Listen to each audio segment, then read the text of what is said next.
యేసుక్రీస్తు నామంలో మీ అందరికీ వందనాలు తెలియజేస్తూ ఉన్నాం. దేవుని రాజ్యమునకు ఎవరు వారసులు కారు? దేవుని రాజ్యానికి ఎవరు వారసులు కారో ఈ సమయంలో మనం ఆలోచన చేద్దాం. దేవుడు ఈ లోకాన్ని సృష్టించాడు. లోకంలో ఉన్నటువంటి ప్రతి వ్యక్తి దేవుడి చేత సృష్టింపబడిన వాడే. మనిషి అంగీకరించినా అంగీకరించకపోయినా మనిషి యొక్క జీవితము దేవుని మూలంగా కొనసాగుతుంది, దేవుని అనుమతి ద్వారా కొనసాగుతుంది అనేది వాస్తవమైనటువంటి సంగతి. అయితే దేవుడు మానవులకి స్వేచ్ఛ ఇచ్చాడు. ఈ స్వేచ్ఛను మనిషి తన స్వార్థం కొరకు, తన ఇష్టాలు నెరవేర్చుకోవడం కొరకు, తమ మనస్సుకు వచ్చినటువంటి వాటిని కోరుకోవడం కొరకు జీవితాన్ని కలిగి ఉన్నాడు. ఎప్పుడైతే మనిషి తనకిష్టమైన దాన్ని కోరుకోవటంలో నిమగ్నమవుతున్నాడో దేవుని యొక్క ఇష్టాన్ని విడిచిపెడుతున్నాడు అనేది వాస్తవమైన సంగతి. మనిషి యొక్క ఇష్టము అనేది దేవుని ఇష్టం కానేరదు. మనుషులు కోరుకునేది దేవుడు అంగీకరించడు. దేవుని యొక్క అంగీకారమే మనుషులు కోరుకోవాలి, మనుషులు దాని ప్రకారం జీవించాలనేది దేవుని యొక్క అభిష్టం. అయితే మనుషులు వారి ఇష్టాలు, వారి కోరికలు, వారి యొక్క ఆలోచనలు అన్నీ కూడా దేవునికి అనుగుణంగా లేని కారణం చేత దేవుడు వారిని విడిచిపెట్టాడు. ఎప్పుడైతే దేవుణ్ణి వారు విసర్జించారో, దేవుణ్ణి ఎప్పుడైతే వారు అంగీకరించలేదో దేవుడు కూడా వారిని విడిచిపెట్టాడు. లోకంలో అందరికీ దేవుడు ఆహారం ఇస్తున్నాడు, వస్త్రాలు ఇస్తున్నాడు, వారి భౌతికమైనటువంటి అవసరతలకు తగినటువంటి రీతిగా సౌఖ్యమైనటువంటి వాతావరణం ఇస్తున్నాడు. ఈ సృష్టి క్రమాన్ని సరిగ్గా నిర్వర్తిస్తున్నాడు. ఆయన సమస్తమును జరిగిస్తూ మానవుల యొక్క మేలు కొరకు, వారి అవసరతల కొరకు అన్నీ అనుగ్రహిస్తున్న వ్యక్తి ఉన్నాడు. ఆయన ద్వారానే ఈ సృష్టి యావత్తు నడిపింపబడుతూ ఉంది.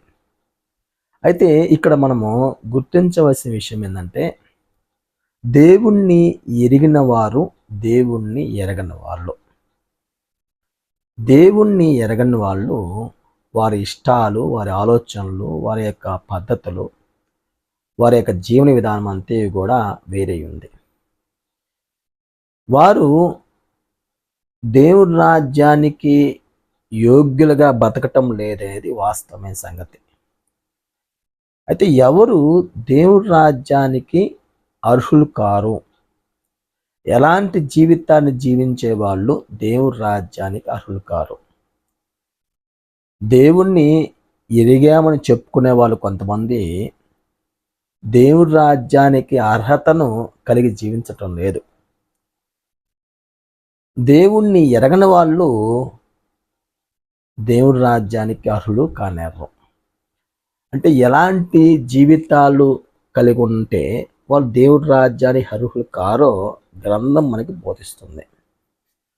దేవుడు తన పరిశుద్ధాత్ముడు ద్వారా తెలియజేసినటువంటి సంగతి ఏంటంటే, దేవుని రాజ్యానికి ఎవరు హక్కుదారులు కారో, ఎవరు యోగ్యులు కారో బైబిల్ గ్రంథం అపోస్తలుడైన పౌలు కొరింథీయులకు రాసిన మొదటి పత్రిక 6వ అధ్యాయము 9వ వచనం నుండి 10వ వచనం వరకు మనం చదివినప్పుడు, అన్యాయస్తులు దేవుని రాజ్యమునకు వారసులు కానేరని మీకు తెలియదా?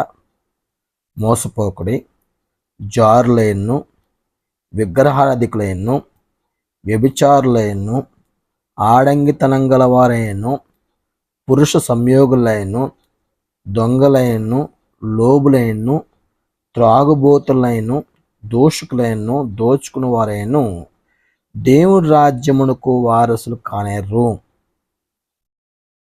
పౌలు చాలా స్పష్టంగా తెలియజేస్తున్నాడు. దేవుని రాజ్యమునకు ఎవరు అర్హులు కారు. అన్యాయస్తులు దేవుని రాజ్యానికి అర్హులు కారు. 1. 2.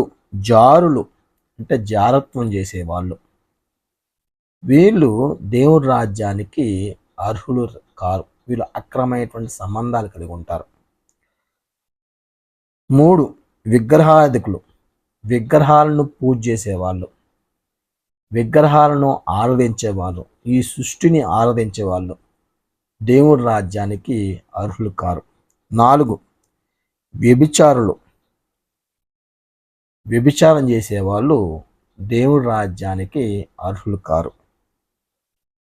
5. ఆడంగితనం గలవారు, అంటే వారు పురుషులే కానీ ఆడంగితనం గలవారుగా, అంటే స్త్రీలాగా వ్యవహరిస్తారు, స్త్రీ లాంటి స్వభావంతో బతుకుతుంటారు, వీళ్ళు దేవుడి రాజ్యానికి అర్హులు కారు. 6. పురుష సంయోగులు,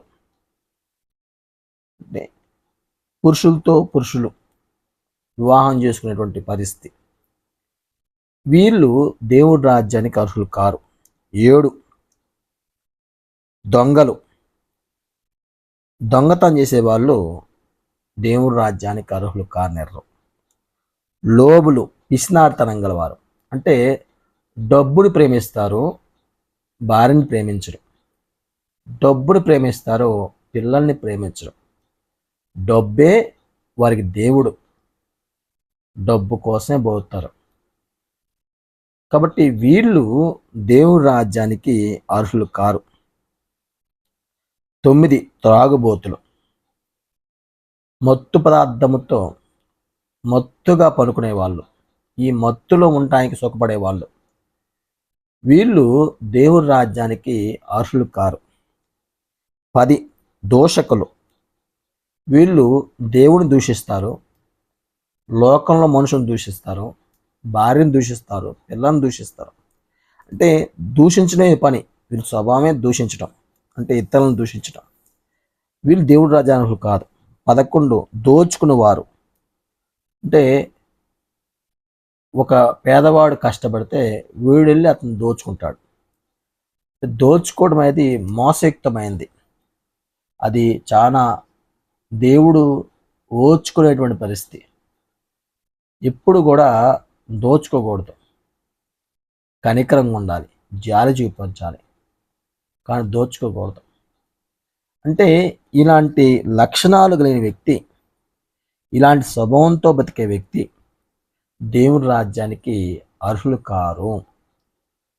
వీళ్ళు దేవుడి రాజ్య పౌరులుగా జీవించేటువంటి అర్హత కలిగిన వాళ్ళు కారు. ఒకవేళ బాప్తిసం పొంది ఇలాంటి వారుగా ఉంటే వాళ్ళు దేవుడి రాజ్యానికి అర్హులు కారు. లోకంలో జీవించేటువంటి వాళ్ళు ఇలాంటి జీవితాన్ని కొనసాగిస్తే వాళ్ళు దేవుడి రాజ్యానికి అర్హులు కారు. అలాగే ఎఫెసీలో సంఘానికి పౌలు తెలియజేస్తూ, ఎఫెసీ పత్రిక 5వ అధ్యాయము 3వ వచనం కానించి 5వ వచనం వరకు మనం చదివినట్లయితే, మీలో జారత్వమే కానీ, ఏ విధమైన అపవిత్రతే కానీ, లోభత్వమే కానీ వీటి పేరేను ఎత్తకూడదు. ఇదే పరిశుద్ధులకు తగింది. పరిశుద్ధులకు ఏ తగింది? జారత్వము, అపవిత్రత, లోభత్వం అనేటువంటి పేర్లు కూడా ఎత్తకుండా ఉండటమే జారత్వము, అపవిత్రత, లోభత్వంతో కూడినటువంటి క్రియలు, ఇవి దేవుడి రాజ్యానికి వేరేటువంటి జీవితం. ఇలాంటి పేరు కూడా ఎత్తకూడదు పరిశుద్ధులు అని పౌలు తెలియజేస్తున్నాడు. కృతజ్ఞత వచనమే కానీ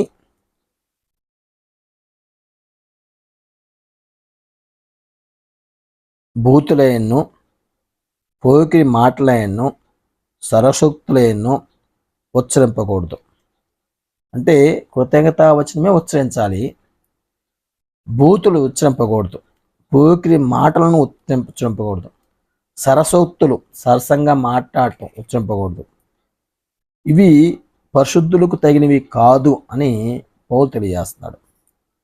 5వ వచనం, వ్యభిచారైను, అపవిత్రుడైను, విగ్రహాధికుడైను, లోబి అయిను, క్రీస్తు యొక్కయు దేవుని యొక్కయు రాజ్యమునకు హక్కుదారుడు కాడని సంగతి నిశ్చయంగా తెలియను.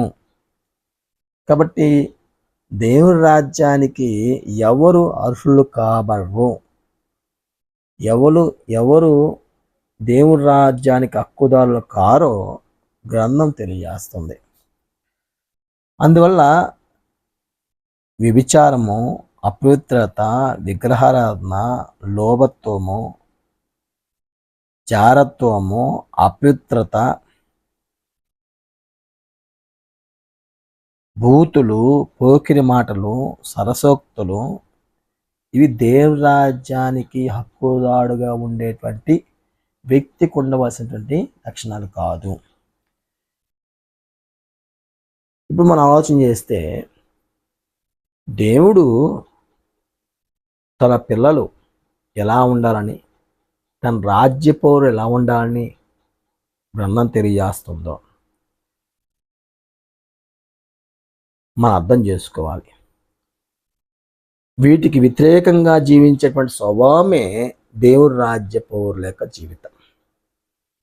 దేవుడి రాజ్య పౌరులు ఇలా బ్రతకూడదు.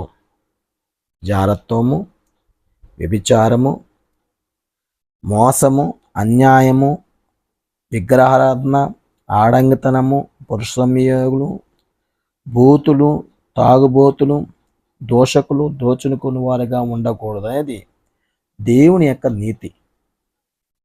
ఈరోజు మనం ఆలోచన చేస్తే దేవుణ్ణి ఎరిగి బ్రతుకుతున్నాము అనేటువంటి వారు ఇలాంటి జీవితాన్ని కొనసాగిస్తే వారు దేవుడి రాజ్య పౌరులా, వారు దేవుడి రాజ్యంలో ఉండేటువంటి వ్యక్తులా అనేది మనం ఒకసారి పరిశీలించుకుందాం. అందువలన దేవుడి రాజ్యానికి హక్కుదారులుగా ఎవరైతే లేరో వారందరూ కూడా నిత్య నరకానికి పాత్రులై ఉన్నారు. ఇలాంటి చెడు జీవితాన్ని, ఇలాంటి చెడు ప్రవర్తనతో కూడినటువంటి విధానాన్ని అభ్యాసం చేసే ప్రజలు